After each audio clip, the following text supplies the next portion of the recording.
Story time. Okay, so about 3 months ago, my boyfriend, the guy I've been with for a little over 3 years now, called me Anna while he was asleep. At first, I didn't let it bother me. I didn't really think anything of it. I know all type of weird stuff happens while we're asleep, so I didn't let it bother me. Thought it was a mistake, whatever. But it kept happening.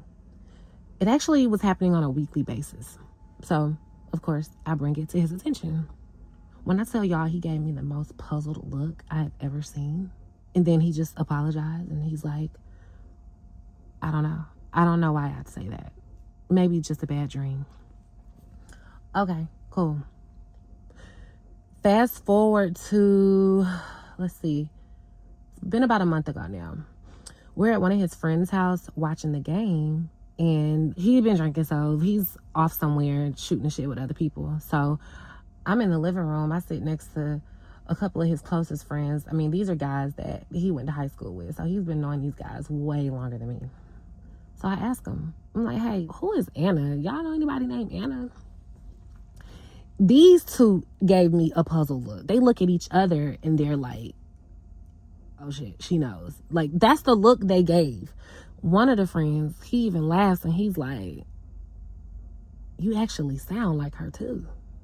And I'm like, excuse me? That conversation didn't even have the chance to really take off because my dude ends up coming over there drunk, like, what y'all in talking about? What did I miss? Blah, blah, blah. So anyway, we leave, whatever. The drive home, y'all, was so unsettling. I was so confused. I was so uncomfortable. I'm like, what is going on? I'm feeling like these people know something. Now I feel like something is being hidden. Everybody knows what's going on except for me. So we get back to his place. After he passes out in his drunken state, I tear his place apart. If I can't get answers out of you or your friends, I'm just going to be a detective and detect the bullshit on my own. So, yeah, I rip his apartment apart. I rip it apart from top to bottom. I'm looking through kitchen cabinets, junk drawers, like the common areas, like the places that he normally hangs out at. I'm looking in the pantry, like I'm looking everywhere. In the bedroom, under the bed, in the closet, not finding anything. So he has a guest bedroom, just a regular guest bedroom, and nothing spectacular about it. Got a couch in there, bed in there, you know, just basic. So I'm looking through the closet, not finding anything. Looking under the bed, looking under the mattress. I go over to the couch, looking under the cushions, not finding anything. I look up under the couch. I actually had to get my phone and turn my flashlight on, and I shined my light up under the couch. Y'all, tell me why I find a black box under the couch, like in a corner, like pushed up against the wall in a corner. I find this black box. Inside this box, I found an old iPhone, some papers, pictures, and some hospital wristbands. I'm looking through the papers, right? I find a marriage license, a toxicology report, a death certificate, and a newspaper article. Guess whose name was on the death certificate and marriage license? Anna Taylor. I could have fainted. This girl died 3.5 years ago under suspicious circumstances. And that's not even the scariest part for me. The pictures of her look almost identical to me. You would have thought we was twins. So, of course, the next day, I confront him about it. He break down, doing, all this carrying on. Talking about he didn't mean for me to find out like this. And he wanted to tell me sooner. And meeting me felt like a second chance, and you look like her, dress like her, smell like her, saying all these things, which is like, it's actually weird. It's actually very weird. Saying all these things. He's like, you even laugh the same way. I'm just stuck at this point because honestly, he was right. I had changed a lot since meeting him, very slowly and subtly, but even in myself, looking back, I noticed that I had changed a lot. I started wearing my hair the way he liked. He took me shopping and basically picked out everything. It wasn't necessarily like he picked out everything and I didn't have a say. Like, the majority of the stuff that he pointed out is what I got. And I just basically added, I matched other pieces to what he already showed interest in. Fragrances, like he was gifting me a bunch of fragrances that I wouldn't even normally wear. Like I have a couple of fragrances that I've worn like my entire life, and those are like the fragrances that I pretty much stick to. Like, every now and again I might try something different, but it's rare.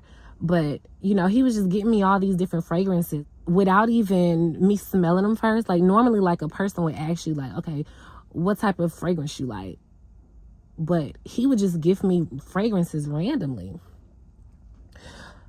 So I didn't read too deep into it. You know, this is my man. I wanted to make him happy. If this is what he likes, like, okay, yeah, I'll wear the little fragrance. I'll put this little outfit on for you. You know, it is what it is. Totally oblivious to his hidden agenda. Like, totally oblivious. Anyway, so we sitting there talking. He's telling me all this stuff. And I'm like, okay, that's fine. But what happened to her? Because, you know, the newspaper article said that she died under suspicious circumstances. So where are they at in the case? Do they have a suspect? Do they have any leads? Like, is it a cold case? Like, what's going on with this girl? And why do you still have this black box? Like, what's the significance with this box? So he's like, I've just felt so much guilt after what I did, and I couldn't let it go.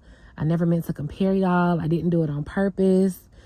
And what I noticed in that was he answered the second half of my question, but not the first half. Dancing around the question instead of just telling me what's going on. I'm realizing, you know what? I'm not getting anywhere. So I'm going to have to get to the bottom of this situation myself. So later that night, after he falls asleep, I charged that iPhone up, that old ass iPhone. I charged it up and I went through it. I'm looking through notes, text messages, photos, like everything, like just going through the phone. Y'all, tell me why I find a video confession that he recorded of himself crying, apologizing, and professing his undying love for this girl, and also confessing to unaliving her. I couldn't get out of there fast enough. But I played it cool. I didn't want to draw any attention. I didn't want to be unalived next. I realized that all of this was strategic, down to us meeting. Like, none of it was a coincidence. All of this was a plan. All of this was orchestrated. He was basically reshaping me into her. Like he was basically trying to do a do-over. So, like I said, I played it cool. I didn't want to draw any attention. So the next morning, he got up, got ready for work, gave him a kiss, my normal routine, gave him a kiss. When he left, I packed my bags and I got the hell out of there, and I did not look back. I didn't leave a note. I didn't do anything. But what I did do was leave that phone on his bed open to his video confession. I wanted him to know that I knew his secret.